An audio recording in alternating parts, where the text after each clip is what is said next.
성경에서 가장 하나님의 백성들의 위대한 체험이 있다면 하나님의 영광이 임하는 것을 경험하는 것입니다. 반대로 우리의 인생에서 가장 비극적인 사실이 있다면, 특별히 믿는 자들에게 있어서 그것은 하나님의 영광이 떠난다는 것입니다. 이스라엘 백성들이 범죄했을 때 하나님은 그들이 우상을 숭배하고 여호와 하나님을 버린 그들을 향해서 하나님이 내가 너희들과 다시는 함께 가지 않겠다, 자신이 그 백성과 동행하는 것을 거부하신다는 그런 선언을 하셨을 때 모세는 깊이 슬퍼하며 하나님 앞에 엎드립니다. 그리고 이런 기도를 합니다. 출애굽기 33장 18절의 기도인데 한번 따라서 읽어보세요. 시작. 모세가 이르되 원하건대 주의 영광을 내게 보이소서. 하나님, 주의 영광 거두지 마시고 그 영광을 계속 보여주셔야 합니다. 그렇지 않으면 저는 살 수가 없습니다 라는 고백입니다. 자, 그렇다면 우리가 이 기도를 통해서도 알 수 있는 비극, 그것은 하나님의 영광이 우리에게서 떠나간다는 것입니다. 우리가 성경에 보시면 엘리라는 제사장이 있는데, 이 제사장이긴 하지만 자녀들을 제대로 잘 살피지 못했어요. 그리고 하나님이 임재하는 것을 상징하는 법궤마저 적들에게 빼앗기는 그런 실수를 합니다. 바로 그때 그 비극적인 장면에서 사무엘상 4장 21절 22절에서 하나님은 이런 선언을 하세요. 다 같이 한번 읽어보세요. 시작. 이르기를 영광이 이스라엘에게서 떠났다 하고 아이의 이름을 이카봇이라 하였으니 하나님의 궤가 빼앗겼고 그의 시아버지와 남편이 죽었기 때문이며, 또 이르기를 하나님의 궤를 빼앗겼으므로 영광이 이스라엘에게서 떠났다 하였더라. 네. 이 비극적인 가정을 향해서 하나님의 선언이 이카봇, 하나님의 영광이 떠났다라는 선언을 했어요. 자, 그렇다면 하나님의 백성들에게 있어서 특별히 하나님의 영광을 잃어버릴 수가 있다면 우리에게 있을 수 있는 최대의 축복은 뭘까? 그 영광이 돌아오는 것이겠죠. 다시 회복되는 것이에요. 실제로 에스겔서를 읽어보시면 이스라엘 백성들이 범죄하고 저 이방 나라의 포로로 잡혀갔을 때 하나님의 영광이 그들에게서 떠나가신 것입니다. 하지만 그들이 주님 앞에 기도하고 간구했을 때 하나님은 놀라운 한 약속을 주십니다. 에스겔 43장 2절입니다. 같이 한번 읽어보겠습니다. 시작. 이스라엘 하나님의 영광이 동쪽에서부터 오는데 하나님의 음성이 많은 물소리 같고 땅은 그의 영광으로 말미암아 빛나니. 왜 전혀 따라하지 않습니까? 예, 배가 고파요? 아이들은 배고프겠지만 어른도 배고픕니까? 예. 자, 오늘의 본문 이사야 예언도 이 바벨론에 포로되고 주의 성전을 상실하고 하나님의 임재를 잃어버렸던 그 백성들에게 영광이 다시 돌아올 것을 약속하는 말씀이에요. 자, 본문이 시작되는 1절 크게 읽습니다. 이제 시작. 일어나라, 빛을 발하라. 이는 내 빛이 이르렀고 여호와의 영광이 내 위에 임하였습니다. 이렇게 하나님의 영광이 임하는 체험, 그것을 가리켜서 히브리 말로 쉐키나라고 부르는 것입니다. 쉐키나. 문자 그대로 쉐키나는 단어의 뜻은 dwelling, 임재, 하나님의 임재, 하나님의 영광을 나타내는 말입니다. 자, 그 쉐키나가 하나님의 영광이 내 위에 임할 것이다. 여기서 내가 누굴까요? 너가 누굴까요? 자, 그냥 이스라엘 백성 이렇게 막연히 생각하지 마시고 이사야 60장 14절을 보겠습니다. 60장 14절 시작. 너를 괴롭히던 자의 자손이 몸을 굽혀 내게 나오며 너를 멸시하던 모든 자가 네 발 아래 엎드려 너를 일컬어 여호와의 성읍이며 이스라엘의 거룩한 이의 시온이라 하리라. 여기서 너는 여호와의 성읍이다. 예루살렘 성을 말하는 거예요. 또 거룩한 자들의 시온이다. 그러니까 내 위에 영광이 임한다. 그것은 다시 예루살렘 성전에 시온에 하나님의 영광이 임한다. 그러나 이것은 예언적으로 볼 때 먼 미래에 그리스도인들의 놀라운 공동체인 하나님의 교회 위에 다시 영광이 임할 것을 예언하고 있는 것입니다. 사랑하는 여러분, 오늘 교회는 매우 어두운 시각을 지나가고 있습니다. 한국교회가 특별히 그렇습니다. 이 한국교회에 필요한 것이 뭐예요? 영광이 다시 임하는 거예요. 쉐키나가 다시 돌아오는 것입니다. 자, 본문 2절 말씀을 같이 읽습니다. 2절 다 같이 시작. 보라, 어둠이 땅을 덮을 것이며 캄캄함이 만민을 가리키려니와 오직 여호와께서 내 위에 임하실 것이며 그의 영광이 내 위에 나타나리라. 아멘. 한마디로 오늘 이 말씀의 핵심은 이것입니다. 이카봇이 쉐키나로 바꾸어진다. 하나님의 영광이 떠났어요. 나 그 영광이 다시 돌아올 것이라. 여러분, 그런 놀라운 희망을 기대하십니까? 자, 그의 영광이 우리에게 임할 때 어떤 일이 벌어질까? 쉐키나가 우리에게 돌아올 때 어떤 일이 벌어질까? 첫째, 우리가 세상의 빛이 된다는 것입니다. 따라서 하세요. 우리가 세상의 빛이 됩니다. 한번 옆에 사람에게 시작. 우리가 세상의 빛이 됩니다. 1절 한 번 더 읽어요. 본문의 1절 시작. 일어나라, 빛을 발하라. 이는 내 빛이 이르렀고 여호와의 영광이 내 위에 임하였습니다. 자, 2절에서도 반복돼요. 똑같은 메시지가. 그리고 3절. 자, 3절 다 같이 읽습니다. 시작. 나라들은 내 빛으로, 왕들은 비치는 내 광명으로 나오리라. 이제 빛을 발하고 있는 너에게로 나라들이 나올 것이다. 이것은 반대로 이제 하나님의 공동체가 이 나라들을 향해서, 열방을 향해서 거룩한 영향을 끼치게 될 것을 예언하고 있는 것입니다. 주의 영광이 임하면 그런 일이 벌어질 것을 믿으시기 바랍니다. 우리는 본래 빛이 없었어요. 빛을 몰랐어요. 어둠 속에 거하고 있었어요. 그러나 어느 날 우리는 빛을 만났습니다. 우리에게 찾아오신 예수님, 그분이 빛인 것을 믿으십니까? 자, 요한복음 8장 12절 우리가 잘 아는 말씀인데 다 함께 읽습니다. 시작. 예수께서 또 말씀하여 이르시되 나는 세상의 빛이니 나를 따르는 자는 어둠에 다니지 아니하고 생명의 빛을 얻으리라. 믿으세요? 그분만이 빛이에요. 생명의 빛이에요. 내가 그분을 만났어요. 또 그분을 따라가요. 그 결과로 우리도 바로 그 빛을 얻게 된 것을 말하는 것입니다. 자, 우리는 본래 빛이 아니었으나 빛이신 하나님, 빛이신 예수님을 만나고 이제 우리도 빛을 발하게 되었어요. 그래서 마태복음 산상수훈에 예수님은 제 아들을 향해서 너희가 세상의 빛이라 이제 이렇게 말씀하시죠. 다 같이 너희는 세상의 빛이라. 옆에 사람에게 당신은 세상의 빛이십니다. 이렇게 한번 해보세요. 당신은 세상의 빛이십니다. 네. 그러나 이 빛을 체험하기 위해서는 빛은 이런 과정을 통해서 경험됩니다. 자, 먼저 빛이 어둠에 비춰요. 빛이 어둠에 비치게 되면 어둠 속에 있는 모든 것이 쫙 드러납니다. 자, 우리 어린이들의 방에 빛이 딱 들어오면 그 방에 내 방에 헝클어진 것, 옷 던져버린 것, 여기저기 그게 다 드러나 이게. 그럴 때 두 가지 반응이 가능해요. 하나는 뭐냐면 내 헝클어진 방이 너무 창피해서 도망가요. 그러면 내 방은 헝클어진 그대로, 무질서한 그대로 있을 것입니다. 그러나 빛이 내 어두운 방을 비칠 때, 아, 내 방이 어지럽혀졌구나, 안 되겠구나 깨닫고 방을 쓸면 방이 어떻게 돼요? 깨끗해지죠. 성경은 그것을 회개라고 말하는 것입니다. 그것이 바로 회개예요. 빛이 올 때 그 빛 앞에 드러난 내 존재의 모습, 어두운 내 모습을 인정하고 아파하고 내 삶의 청소를 시작하는 것, 그것이 바로 회개인 것입니다. 교회 역사를 통해서 보면 진정한 부흥이 임할 때, 부흥이 임하게 되면 거기는 언제나 통렬한 회개, 진지한 회개가 항상 동반되었습니다. 그렇습니다. 하나님의 영광이 임하는 구체적 현상 중에 하나가 우리가 회개한다는 것입니다. 우리는 이 회개를 통해서만 영광의 빛을 체험하고 빛의 존재로 거듭나는 것입니다. 나는 이 놀라운 역사가 여러분과 저의 인생 가운데 나타나기를 주의 이름으로 축원합니다. 그때 비로소 우리는 세상의 빛이 되는 것입니다. 자, 영광이 우리에게 임하면 일어날 결과, 두 번째, 우리의 자녀들이 회복될 것입니다. 믿으십니까, 여러분? 따라서 하세요. 우리의 자녀들이 회복됩니다.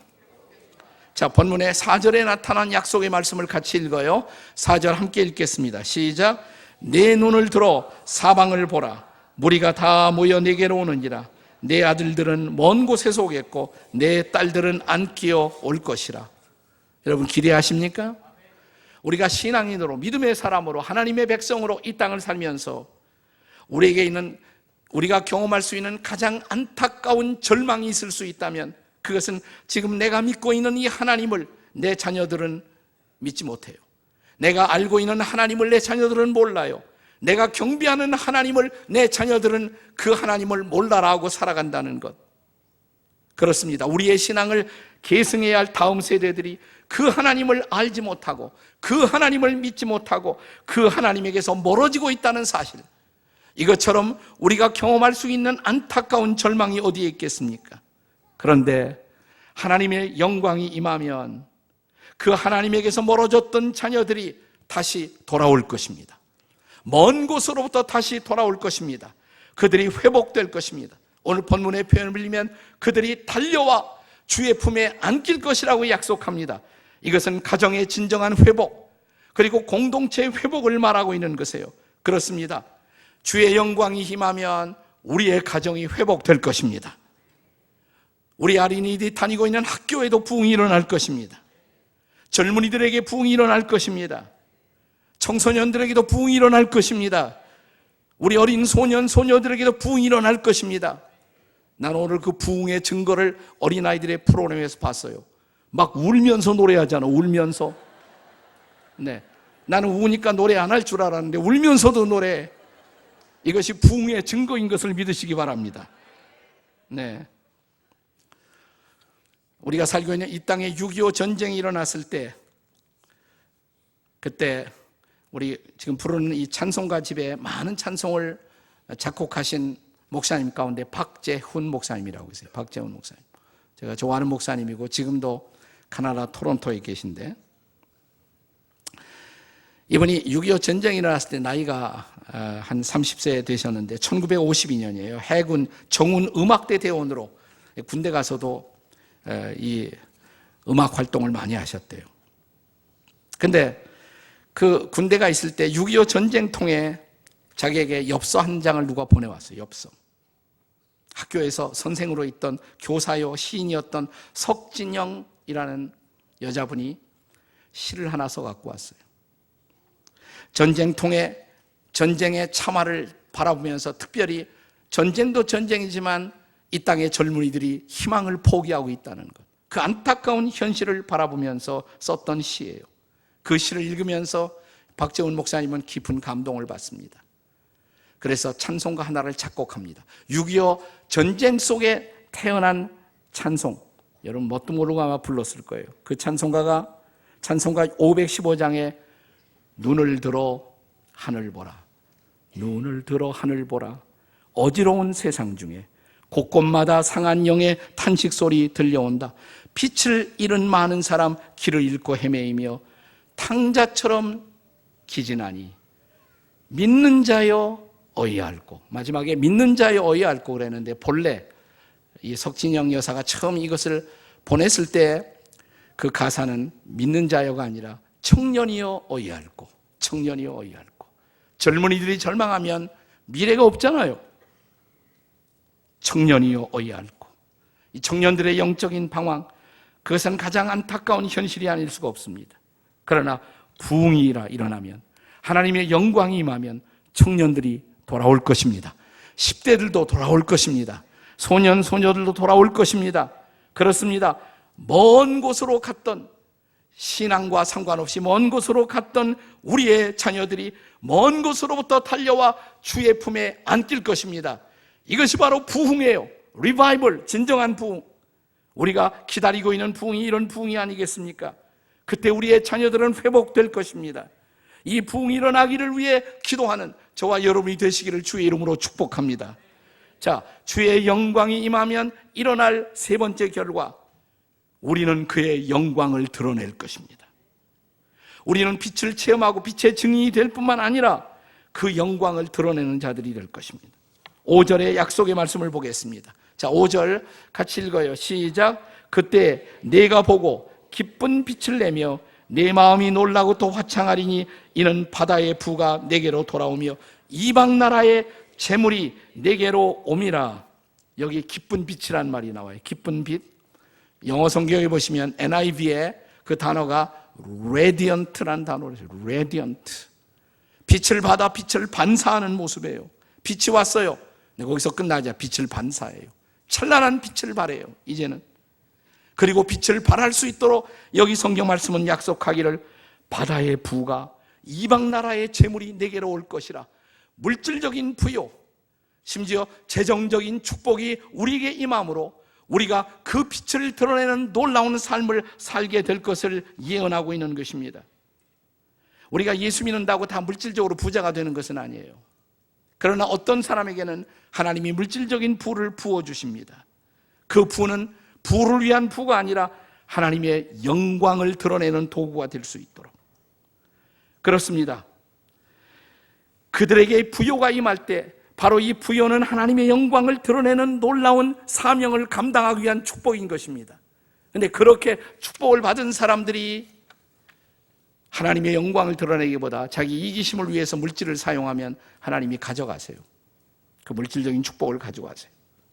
반대로 우리가 정말 하나님의 미션을 감당하기를 소원하며 그래서 부흥을 갈망하고 부흥을 기도한다면 우리에게 계속해서 일어날 놀라운 축복, 이사야 60장의 마지막 구절은 우리에게 일어날 아무것도 아닌 우리들, 약한 자로 인생을 살아왔던 우리들, 작은 자로 인생을 살 수밖에 없었던 우리들, 루저로 패배자처럼 살 수밖에 없었던 우리들, 이스라엘 백성들처럼 바벨론의 포로로 살 수밖에 없었던 그들에게 임하는 가장 놀라운 축복을 이사야 60장 22절은 이렇게 약속합니다. 같이 읽어보세요. 시작. 그 작은 자가 천명을 이룰 것이며 그 약한 자가 강국을 이룰 것이라. 때가 되면 나 여호와가 속히 이루리라. 아멘이십니까? 얼마나 좋은 말씀이에요. 이거 다 외우게 하세요. 우리 자녀들에게. 다 같이 시작. 그 작은 자가 천명을 이룰 것이며 약한 자가 강국을 이룰 것이라. 때가 되면 나 여호와가 속히 이루리라. 아멘. 우리나라 도시 중에, 마을 중에, 우리나라 섬 중에 아주 작은 섬 하나가 있습니다. 제가 지나간 3박 4일 날 우리 교회 80명의 성도들과 함께 국내 성지순례 기독교 사적지를 탐방하면서 마지막 도착한 곳이 정도였어요. 정도. 저는 정도를 여러 번 갔다 왔습니다. 거의 10차례 가깝지 않은가 생각이 되는데 갈 때마다 감동이 와요. 갈 때마다. 이 작은 섬 정도. 이 작은 섬이 하나님의 영광을 드러내는 놀라운 섬이 되었어요. 그리고 이런 놀라운 역사의 한복판에는 복음에 사로잡힌 한 여인, 생과부였고 배우지 못했고 시아버지를 통해서 비로소 문맹을 깨우쳤던 한 여인, 그러나 이 한 여인이 이 섬에, 이 작은 섬에 일어난 기적의 그 중심에 있었던 것입니다. 문준경 전도사님. 문준경 전도사님. 여러분이 정도 섬에 가면 정도의 한복판을 가로지르는 가장 중요한 길, 그 길의 이름이 뭐냐면 문준경 길이에요. 문준경 길. 이 섬은 인구의 90%가 기독교인입니다. 지금은 인구가 많이 줄었지만 한때 많았을 때 이 섬만 거의 10,000명이 가까웠는데 90% 이상이 다 크리스천이에요. 금연의 섬, 담배를 필 수 없는 섬. 아세요? 담배를 피지 못해요, 이 섬에서. 유네스코 지정 슬로우 시티, 청정한 섬, 끝없이 펼쳐지는 아름다운 갯벌, 짱뚱어, 낙지, 개가 살아서 펄쩍펄쩍 노래하고 뛰는 섬, 우리나라에서 가장 로맨틱한 석양을 즐길 수 있는 섬, 최고 양질의 소금이 나오는 섬, 유일하게 소금 아이스크림을 먹을 수 있는 섬. 저 아이스크림 먹고 왔어요, 나는. 정도에서만 먹을 수 있는 아이스크림, 천일염 아이스크림, 소금 아이스크림이에요. 먹고 싶죠? 네, 오늘 예배 끝나고 여러분 아이들에게 아이스크림을 사주시기를 주의 이름으로 축복합니다. 네, 이 섬은 많은 별명을 갖고 있어요. 천사의 섬, 천국의 섬. 1970년대 중반에 중국 송원대의 보물선을 그 앞을 지나다가 침몰되었어요. 수많은 보물이 나왔어요. 보물섬이에요, 보물섬. 이 섬은 그러나 본래부터 그렇게 부유한 섬이 아니었습니다. 가난한 어민들, 농민들이 살던, 너무 살기 힘들어 이 섬을 떠나던 섬. 그런데 이 섬에 시집 와서 결혼 첫날부터 보니까 자기 남편이 다른 여자가 있어요. 남편하고 한 번도 살아보지 못하고 소방맞은 생과부 문중경. 목포로 나갔다가 거기에서 한국교회 부흥의 역사를 쓴 유명한 목사님 이성복 목사님을 만나 도움을 받고 복음을 받아들이고 서울에 올라가서 경성신학교에서 신학을 하고 돌아와 전도자로서 이 섬을, 자기를 박대했던, 자기를 버렸던 이 섬에 돌아와 복음을 전하기 시작합니다. 누구 데리고 전도했겠어요? 어른들이 믿겠습니까? 아이들 다 많고, 아이들, 어린이들 많고. 예수 사랑하심은 노래를 정말 잘 부르셨대요. 아름다운 노래로. 그럼 아이들이 쫙 모이면 노래 부르고 성경 말씀 이야기하고 아이들에게 사탕도 주고 축복하고 아프면 가서 기도해주고 아이들이 먼저 변하고 부모가 변하고 이 섬에 수많은 사람들이 주님 앞에 돌아오게 되고, 보통 사람은 1년에 고무신 한 켤레를 갖고 살았을 때 이분은 이 섬을 돌아다니냐 고무신 9켤레를 소모하면서 거기 정도뿐만 아니라 그 근처에 수많은 섬들, 섬 다 합하면 1004개라니까. 천사의 섬이에요. 이 섬을 다니면서 복음을 전합니다. 교회를 세웁니다. 이 한 여인을 통해서 세워진 교회가 무려 100교회. 한 여인을 통해서. 그리고 100명 이상의 목회자들이 나왔어요. 그 중에는 지금도 한국교회에 영향을 끼치는 위대한 지도자들, 당시의 어린아이들, 이 앞에서 장난치고 있는 어린아이들 같은 아이들에게 복음을 전했단 말이죠. 그 중에서 CCC 운동을 통해서 이 나라의 젊은이들을 변화시킨 김중권 목사님이 바로 문중경 전도사님의 전도를 받았어요. 가정사역을 위해서 수많은 가정들을 변화시키고 있는 정태기 목사님이 바로 문중경 전도사님의 전도를 받고 자랐어요. 그리고 수많은 교회를 일깨운 성결교회 유명한 부흥사 이만신 목사님이 이 문중경 전도사님의 전도를 받고 자랐어요. 그리고 유명한 신학자 신복윤 박사님이 바로 이분의 전도를 받고 수많은 지도자를 키웠어요. 여러분, 옆에 있는 아이들이 뭐가 될지 아무도 몰라요. 옆에 있는 애들에게 네가 뭐가 될지 주님만 아신다. 한번 해보세요. 시작. 네가 뭐가 될지 주님만 아신다. 네, 놀라운 일이 벌어질 것입니다. 이 작은 섬에 하늘의 영광이 임했어요. 그리고 증도는 천국의 섬이 되었습니다. 그런데 문중경 전도사님은 이런 기적과 영광이 증도라는 작은 섬뿐만 아니라 한반도에 일어나기를 기도하셨습니다. 우리 팀이 이번에 가서 거기 제일 높은 산에 올라갔어요. 거기에는 문중경 전도사님이 매일 시간이 있을 때마다 올라가 기도하던 기도 바위가 있어요. 기도 바위. 거기 올라가서 기도했습니다. 근데 여기 올라가면 신기하게 그 앞에 증도가 다 보이는데 그 증도 앞에 펼쳐지는 것이 꼭 한반도 지도 같아요. 한반도 지도. 신기하게 한반도 지도가 보여요. 손을 펼치고 한반도를 품에 안고 이 한반도에 복음의 놀라운 역사가 일어나고 그리스도의 나라가 되도록 기도하던 문중경 전도사님. 그렇습니다. 우리가 이 문중경 전도사님의 예수님, 문중경 전도사님이 마음에 품었던 복음을 품고 우리도 기도를 시작한다면 사랑하는 여러분, 증도에 일어난 부흥이 여러분 가정에 일어날 것입니다. 우리 교회에 일어날 것입니다. 이 땅에 다시 한번 일어날 수가 있습니다. 그렇다면 기도하시겠습니까? 하나님, 그 부흥을 우리에게 주시옵소서. 우리 가정에 주시옵소서. 교회에 주시옵소서. 이 나라에 주시옵소서. 오늘이 그렇게 하나님의 영광을 보는 날이 되시기를 주의 이름으로 축원합니다.